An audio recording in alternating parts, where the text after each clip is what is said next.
AITA for taking back my late mother's piano, after my dad gave it to his new wife's daughter. My mother's laughter used to fill every corner of our house. She was a pianist, the kind of person who could make a room go still with just a few notes. We had this upright piano in our living room, old and gleaming, with a brass nameplate that said Lydia Co, 1932. My mom used to call it her first love before she met my dad. When she died suddenly of an aneurysm, everything felt hollow. My dad, Mark, couldn't even look at the piano for months. It was like every key still whispered her name.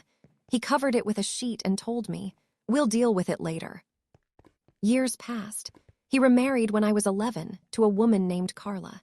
She was polite enough at first, all smiles and lavender perfume, but she had this way of acting like she'd always been there. She started rearranging furniture, repainting walls, replacing things that had too much of Lydia's energy. It felt like she was scrubbing my mom out of the house. By the time I was 14, I was invisible. My dad called Carla's daughter from her first marriage, Zoe, his bonus baby. She was my age, but we were nothing alike. She was the golden child, charming, loud, always laughing, while I was quieter, more like Mom. I kept to myself, spent hours playing the piano in secret when no one was home. It was the only piece of Mom I had left that felt alive. When I turned 17, my grandfather, Mom's dad, gave me a letter she had written before she died. She'd left specific instructions. "The piano is yours when you turn 18. It's yours to play, to love, to keep. It's a part of me, and it's meant for you." I showed the letter to my dad. He smiled sadly and said, "Of course, honey. When you're 18, we'll figure it out." I believed him. Fast forward to last month. I came home from school and found the piano gone. Just gone. The empty spot in the living room was like a missing limb. When I asked, Dad said, "Don't panic, I didn't sell it. I gave it to Zoe. She's taking lessons now, and it'll mean so much more to her." I remember going completely numb. He said, "You were always saying you didn't have time for music lately. It's not like you were using it." I told him the piano wasn't his to give away. He said, "It was mine and your mom's. I can do what I want with it." I told him about the letter about Mom's wishes. He shrugged and said, "It wasn't in her will, it's just a note." It was just a note. It was her handwriting, her heart on paper. He said, "Zoe's already so excited. Don't ruin this for her. She's having it tuned tomorrow." I ran to my room, shaking. I couldn't breathe. It felt like losing Mom all over again. 2 days later, when Dad and Carla went out to dinner, I biked across town to Zoe's house, Carla's old place, where Zoe stayed with her grandparents sometimes.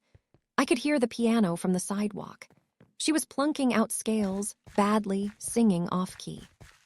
I stood there in the dark, watching through the window.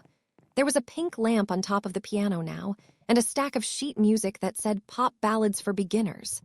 It looked wrong, like someone dressing my mom's memory in cheap costume jewelry. That night, I made up my mind. I wasn't going to let my mother's piano die in someone else's house. Update 1. It took me a week to plan it. I waited until a night when I knew Zoe and Carla would be gone.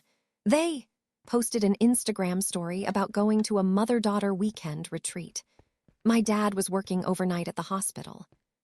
So I borrowed my friend Evan's pickup truck, packed gloves, rope, and a crowbar, and I took my mom's piano back. It wasn't easy. That thing was heavy as sin. But I had help. Evan and 2 of our friends, who didn't ask questions, just showed up when I said, "It's my mom's piano. I need it home." We rolled it out under the cover of dark, wrapped it in a blanket, and drove it across town to my grandparents' barn. When we uncovered it under the moonlight, it looked right again. I sat down and played the first few notes of Claire de Lune. My hands shook, but it sounded like her, soft, warm, forgiving. I left a note taped to the top of the keyboard. It came home. When Dad found out, he was livid. He called me a thief, said I'd broken into property, and embarrassed him. I told him the embarrassment came when he gave away his dead wife's piano like it was a garage sale item. Carla cried. Zoe posted a teary TikTok about how I stole her dream. I commented one word. Correction returned. Dad told me I had humiliated the family. I told him, no, you did that the day you disrespected Mom's memory. For weeks, he kept calling, threatening to involve the police. But when Grandpa sent him a copy of Mom's letter, notarized, sealed, dated, he backed off. Apparently, Mom had written 2 versions, one for me and one for her dad. That's when he realized he was never going to win this. Update 2. By Christmas, my dad's marriage to Carla was crumbling. Apparently, my stunt brought out tension that had been simmering for years. She accused him of letting his dead wife's ghost run the household. I stayed at my grandparents' that winter. Every evening, I'd play the piano for them, the same way Mom used to. Grandpa cried the first time I played her favorite song, Moon River.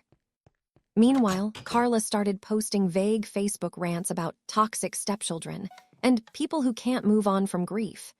I ignored them. But I'll admit, I got a little petty.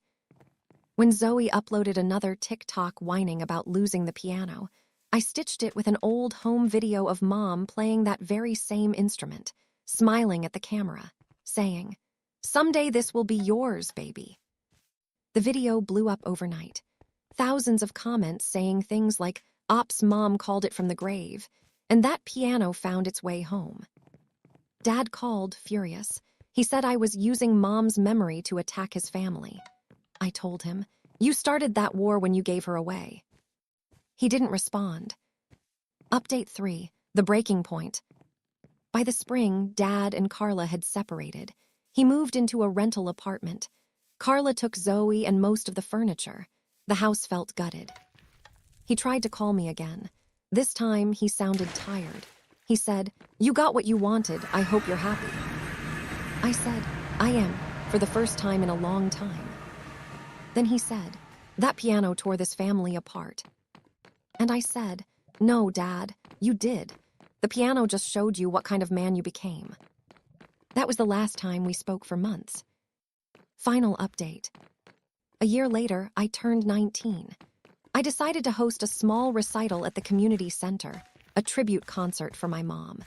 I invited my grandparents, friends, and even a few of Mom's old students.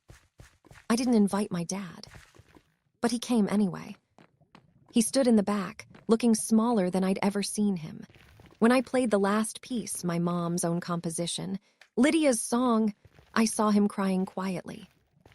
After the show, he waited until everyone left.